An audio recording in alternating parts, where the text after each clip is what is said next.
Hello and welcome. In this video, I will share with you how to add animation to your Desmos design.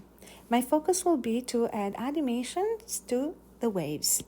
So here I'm going to go back to my functions, and since the waves are these blue lines are represented by the trig functions, we are going to work with the trig functions. To add animation, we're going to go to the first equation, to the first trig equation, and add a coefficient A. So once we do this, the Desmos will prompt us to select the slider, and we're going to add the slider, and this is what you're going to see. There are a few things that we want to discuss about this slider. Number one, the size of it, and number two, the speed of the animation. So we have the power to change the size of the slider, as you can see in here. The domain of this slider is between -10 and 10. That's automatically set, okay? So what we want to do is limit the domain so we won't have very high waves or very low waves, right? So not too far above the sea level, not too low below the sea level. And here we go. We're gonna click on the box, and that will allow us to select our domain. I like to have gentle waves in this case, so I will select the values of A to vary between -1 and 1. Again, you can always play with it, okay?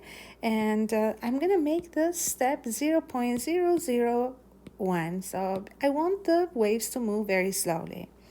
Now, notice how the waves are kind of mixed up now, and the reason why is because only the top wave has a coefficient A.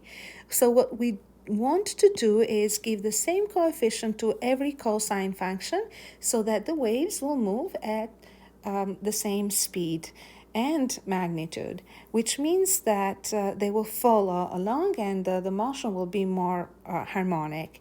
So for this, we're going to add the slider A in all the equations, okay?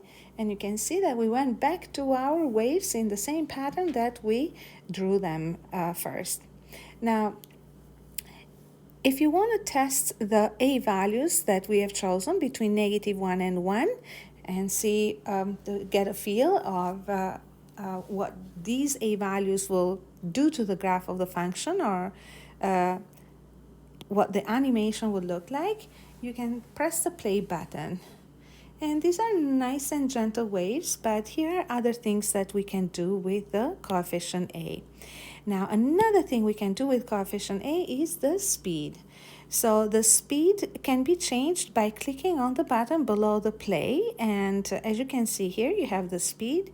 So I want to make the speed smaller than 1, and let's see what this would look like. So the waves are more gentle. So if you would like to change the speed to even smaller, 0.5x, then go for it.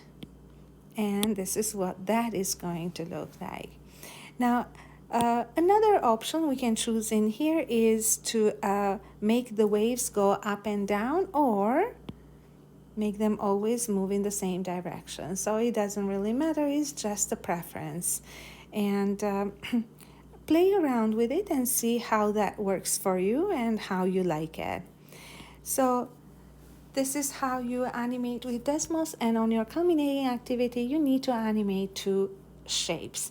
So waters are very common objects or shapes or parts of the design that would look very cool when animated. It can be a clock if you are designing a clock, or it can be a bird if you are designing a bird, etc. I hope you found those instructions useful, and I hope this makes sense. Thank you for listening.